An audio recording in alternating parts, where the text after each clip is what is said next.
Even people who dislike Donald Trump tend to give him credit for one thing: getting NATO to pay its fair share. American presidents have long grumbled about burden sharing. Trump has been crude, theatrical, and transactional, but the sentiment he expressed was broadly shared, and Europeans got the message. Non-American NATO countries spent 1.4% of GDP on defense in 2014. In 2025, it was close to 2.3%.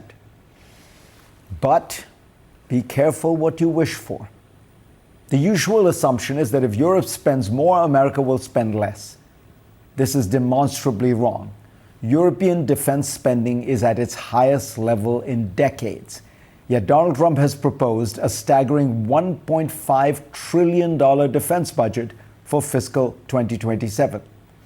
American defense spending has never been determined by the needs of NATO. It reflects America's role as a global superpower with bases, fleets, and commitments across the world. Washington wants to deter Russia, counter China, project power in the Middle East, protect global sea lanes, defend the homeland, maintain nuclear superiority, dominate space, lead in drones and artificial intelligence, and preserve the ability to fight far from home. In fact, the International Institute for Strategic Studies calculated in 2018 that direct spending on defense in Europe made up only about 5% of America's total defense spending. As Europe's spending increases, the continent will become less dependent on America and therefore less deferential to it. For more than 75 years, America's dominance within NATO has given Washington enormous advantages. The US has over 30 military bases across Europe, and these have allowed it to project power not just in Europe, but in Africa, the Middle East, and Asia. US operations in the Middle East, including the wars in Iraq and Afghanistan, and more recently with Iran, have depended heavily on access, basing, and overflight rights in Europe. Often NATO countries have allowed the US to use its facilities even when they disagreed with the war being waged. But as Europeans see that America is unreliable or even hostile, they will feel less need to accommodate Washington. The US has assumed that its allies will always line up behind its broader strategy, including its economic campaigns. But as Celeste Wallander writes in Foreign Affairs, Europe already has its own interests and tools. It holds much of Russia's frozen assets. It has its own sanctions on Russian shipping, finance, and technology. It is home to SWIFT, the payment system whose exclusion of major Russian banks has been so important. If Washington wants to relax pressure on Moscow in a bargain with Vladimir Putin, Europe may refuse.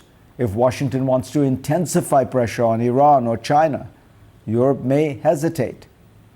Then there's the issue of weapons.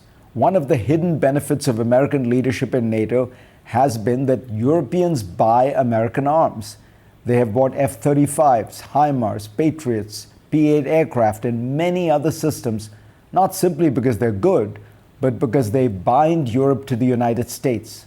Common equipment makes joint operations easier. It also reassures frontline states that American troops will remain engaged. But European officials now speak openly of the need to reduce dependence on American hardware.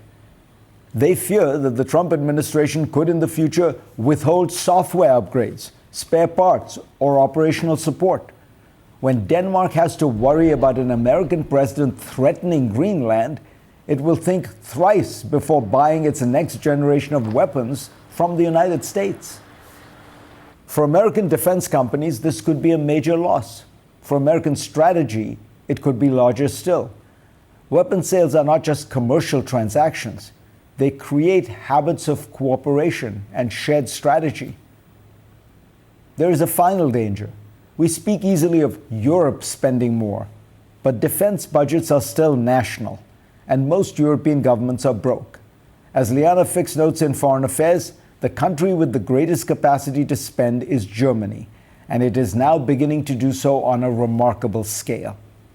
This is necessary. Germany has been too passive for too long. It is a liberal democracy deeply embedded in Europe, and there is no reason to fear some aggressive impulse in its political DNA. but size and power matter in international politics. A Germany that spends vastly more than its neighbors will inevitably create anxiety in France, Poland, and the smaller countries around it.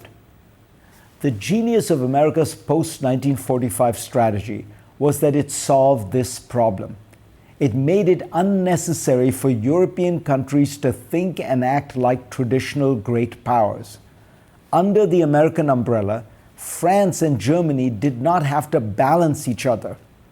The US damped down the intra-European rivalries that had produced centuries of catastrophic war. It created a system that was stable, peaceful, and pro-American.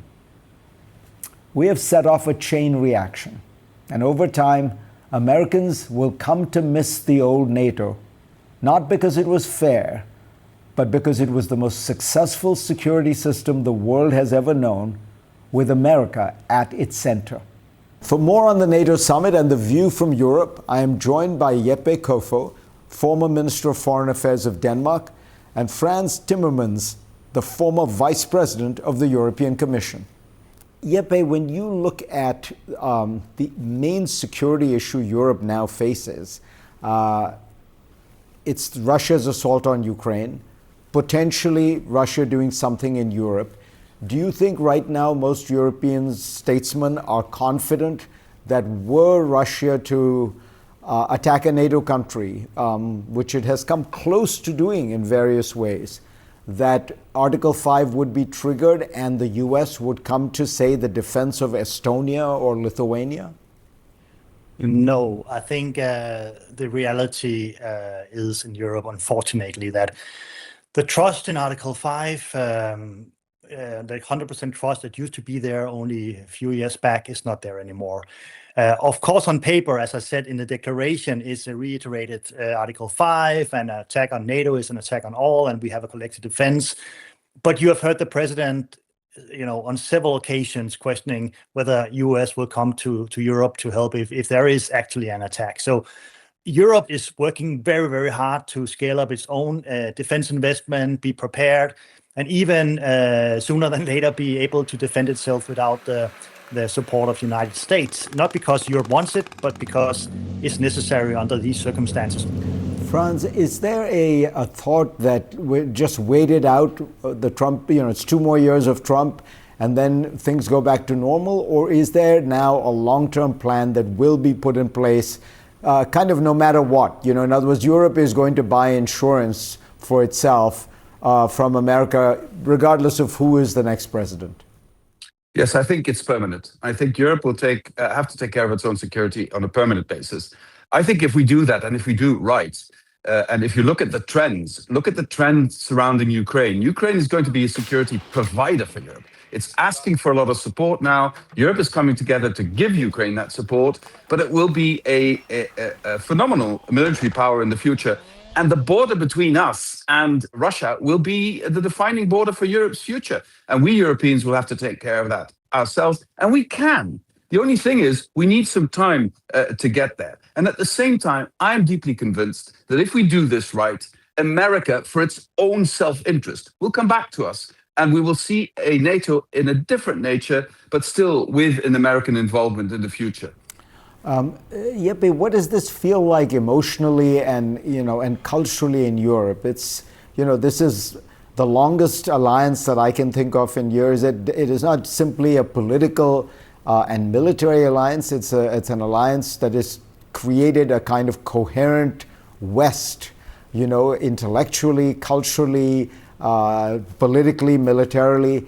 And it does seem as though there are now serious fissures. The West no longer really exists we used to always speak about what should the West do? How should the West react? Does it make sense, do you think, in the future, will it make sense to talk about the West when there is such a divide between Europe and the US?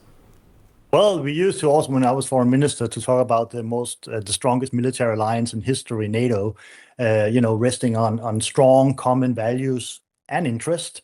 And one can, easily argue today the values part is pretty gone because there are different perception of what values we should pursue. And the interest part, you can say on the United States first, for example, America first will change, as changing that and the perception of what that means for US with President Trump is not a strong Europe. It's apparently a weak Europe. So the whole fundament behind NATO is falling apart in a sense. So that's why Europe needs to put its act together, not talk about Trump or US, but talk about itself and rearm and build up a strong deterrence to the east with Russia, because even if there's a ceasefire and hopefully peace with Ukraine, Russia will still be a threat. And the same with United States, even if there's a new president after Trump ends his presidency, the structural changes of Europe need to be able to defend itself alone, and US not being a 100% reliable ally in all instances is there for the future. Thank you, gentlemen. Fascinating conversation. Really appreciate it.